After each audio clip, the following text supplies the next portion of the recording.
What's up, YouTube? Welcome to ConcedeTheHype.com. It's your boy Lucrecio coming at you with another video. Alright, today's video is entitled "The Milwaukee Bucks Are Rising in the East," right? And that's exactly what I think they're doing. With some decreased competition in the East, with Jimmy Butler and a lot of the star players in the East going out west, Paul George being another one, this opens up an opportunity for Milwaukee, who made the playoffs last year and fought pretty well in the playoffs, to take another step. All right, they were going to take another step anyway, but this makes it even a little bit easier, or this gives them an extra little push up the playoff seedings, in my opinion, or whatever. So let's talk about Milwaukee. Milwaukee is probably one of my favorite teams when it comes to team assembly or whatever.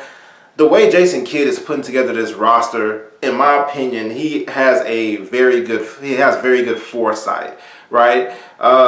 He's putting together a roster full of really long wing players, and I think it's really going to pay off in the long run. Let's talk about their roster. Let's talk about who they have. So they obviously have Greek Freak, right? He's obviously one of the emerging players in the NBA. Once LeBron starts to get, older and decline or whatever, this guy is who's ultimately going to be ruling over the Eastern Conference. I understand Celtics got better, and they will continue to get better, and they will be a dominant team or whatever. And then also when you go to a team like Philadelphia, who's up and coming, they have Joel Embiid. And we'll see what Ben Simmons is. We'll see what Markelle Fultz is. But a team that has the ability to really be dominant for years to come. But in the midst of all those guys, I really feel like Milwaukee is in that conversation. And they don't get talked about a lot because Milwaukee isn't a big market or whatever. But I think that team is really set. And like I said, Jason Kidd is really putting together a very clever team, in my opinion. So you have Greek Freak, the guy who could play point guard and be the primary ball handler and the primary initiator of the offense or whatever, even though he's 6'11" or whatever. To me, the only hole left in this game, I think he does have to continue to improve his decision making or whatever. He has to improve his outside shooting ability. I feel like he should add a little bit more post work or whatever, just to really be able to get you inside and outside. But honestly, I really love what he brings to the table. And I think he's an outstanding cornerstone to build a franchise around. You also got Michael Beasley on this roster. He does most of his work off the bench. I feel like he's a really good role player, or he's a very serviceable role player off the bench.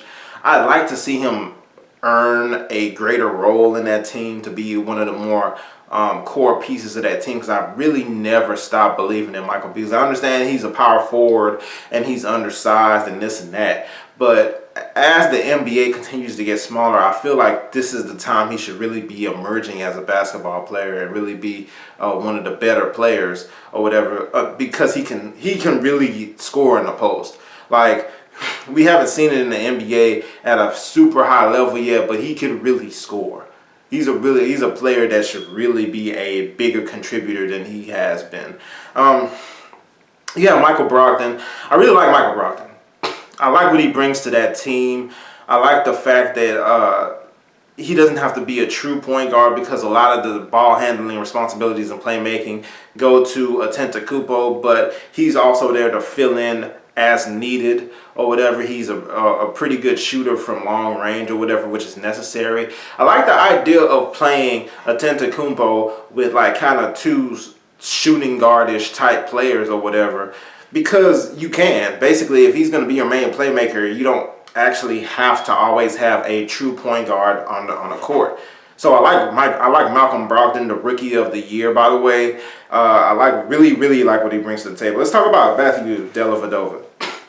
He is one player that I don't believe will be on that roster by the All-Star break if Jason Kidd gets his way. Now, last year was such a money grab for so many players, and it's come back to bite owners and teams so much. Like, this is one of the contracts. They gave him what, 4 years, $40 million for a backup point guard. Jason Kidd looked at Dellavedova. He saw somebody who was 6'4" who played tremendous defense and who he thought could potentially shoot 40% or close to 40% from the 3-point line. And he saw that and he thought, okay, this is what I need in a point guard. Let's get him. And they didn't really get that because Dellavedova didn't shoot that well this past season. And also, I just feel like they overrated his abilities a little bit because of what he did in Cleveland. But I do think they will trade him. I do think him and both Spencer Hawes, I don't think they'll be on the roster for much longer if they can get rid of Spencer Hawes. I also have heard about John Henson and that being a contract that they would like to get rid of if possible. I like John Henson as a player though. Once again, he's one of these like tall, long centers or whatever who's a rim protector.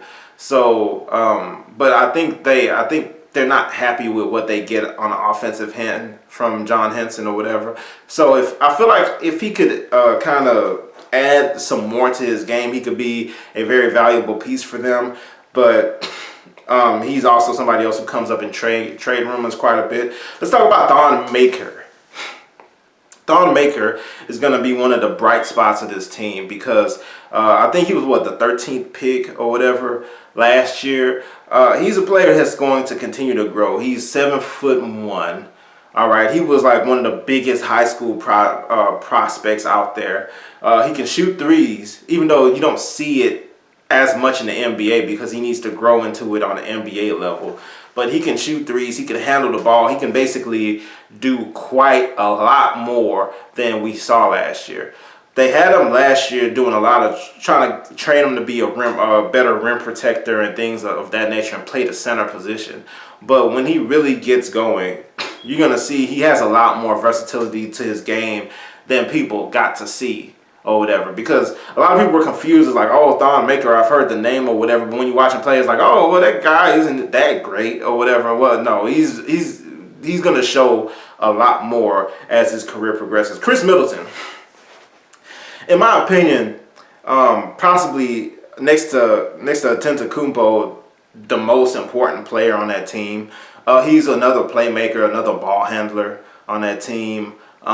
He's also a very good three-point shooter. And ultimately from that position, he gives you everything you need. Like I said, if there was an MVP other than Antetokounmpo, I would probably go to Chris Middleton. I don't know what the dynamics are in that locker room, but I would imagine he's probably one of the biggest leaders on that team. Greg Monroe, I really wonder what the plan is. He did opt out. I think he had an opt-out for this upcoming season. I think he opted into his contract, as I would expect, because he's not going to get that money, as much money on the open market as he got. But he did, even though he didn't have the greatest season last year, he did have a good playoff run for those 2 rounds that they were in the playoffs. So I'm kind of mixed on Greg Monroe. I didn't like the signing to begin with, but since he's been there, I think he's done a lot of good things for the Bucks. So I think they'll be all right with him if for as long as they have to keep him. Jabari Parker, I really wonder. First of all, I hope he gets healthy and he's one of those players who gets to who gets to leave all the injury-ridden past behind him. Because these past couple seasons he's been injured like every year. And this year he got injured right when he started to kind of mesh a little bit with Antetokounmpo. So naturally people will be hoping for his health this upcoming year. But more importantly, that three-point shot has to continue to improve if he's going to play next to Antetokounmpo, because the areas that he was used to playing on the court are just not going to be available to him because it's going to crowd. It's not going to allow for enough space for Antetokounmpo to work. Let's talk Tony Snell. I want to talk about DJ Wilson. DJ Wilson from Wisconsin was like one of my standout players in this year's tournament. Jason Kidd definitely has a type when it comes to players that he brings to the team, because he's another one of those really like lanky, long arms type, wing type players. Like, it's amazing how Jason Kidd always finds that type of player to add to this team.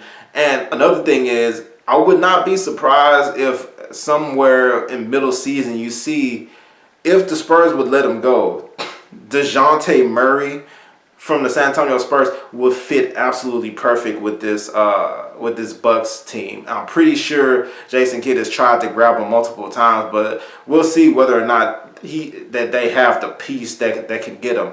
But I really wouldn't be surprised if somehow he ends up on this team.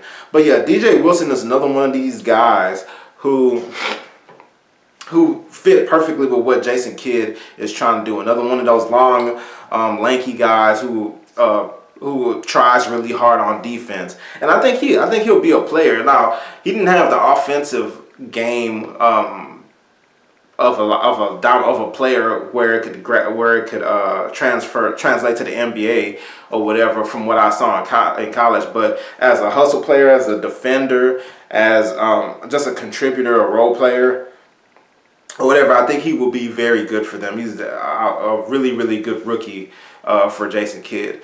All in all, I really believe the Milwaukee Bucks will end up with a top 4 seed in the East. I'm leaning towards 3.